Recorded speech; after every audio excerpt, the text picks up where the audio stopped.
Saint Martin দ্বীপ এখন পর্যটক শূন্য। কোলাহল কমতে শুরু করায় আসল রূপে ফিরতে শুরু করেছে দেশের একমাত্র প্রবাল দ্বীপ। সৈকতেই দেখা মিলছে সামুদ্রিক বড় জোকের, বেড়েছে শামুক ঝিনুক, নতুন করে জেগে উঠেছে প্যারাবন ও কেয়া গাছ, স্বচ্ছ নীল রং ধারণ করেছে সমুদ্রের পানি। পরিবেশ নিরিবিলি থাকায় স্বাচ্ছন্দ্যে এই দ্বীপে ডিম পেড়েছে মা কাছিম।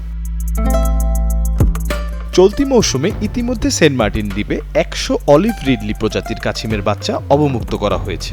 গত ডিসেম্বর থেকে মার্চের প্রথম সপ্তাহ পর্যন্ত সেন্ট মার্টিন দ্বীপের বিভিন্ন পয়েন্টগুলো থেকে প্রায় ২৫০০ কাছিমের ডিম সংগ্রহ করা হয়। সেই ডিমগুলো থেকেই বাচ্চাগুলো বের হয়েছে।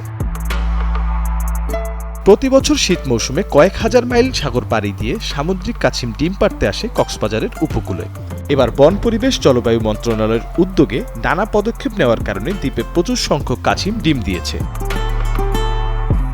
পরিবেশ অধিদপ্তর জানায়, কাছিমের ডিম ফোটানোর জন্য সৈকতের বালুচরে রয়েছে কৃত্রিম হ্যাচারি। এসব হ্যাচারিতে সংগৃহীত ডিমগুলো বাচ্চা ফোটার জন্য রাখা হয়। সাধারণত ৫০ থেকে ৬০ দিন সময় লাগে। এর কিছু সময় পরে সেগুলো সমুদ্রে অবমুক্ত করতে হয়। এবছর এ পর্যন্ত ১০০০ কাছিমের বাচ্চা সমুদ্রে অবমুক্ত করা হলেও সামনের দিনে এই সংখ্যা আরও বৃদ্ধি পাওয়ার পরিকল্পনা করছেন সংশ্লিষ্ট কর্তৃপক্ষরা।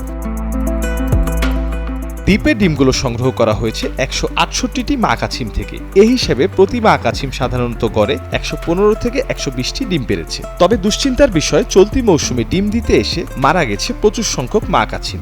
গত ৩ মাসে কক্সবাজারের সমুদ্র উপকূলের বিভিন্ন পয়েন্ট থেকে উদ্ধার করা হয়েছে ১৩৫টি কাছিমের মৃতদেহ। মিশু দাশগুপ্তের পাঠানো তথ্য চিত্রে মির্জা সানোয়ার হোসেন, কালের কণ্ঠ।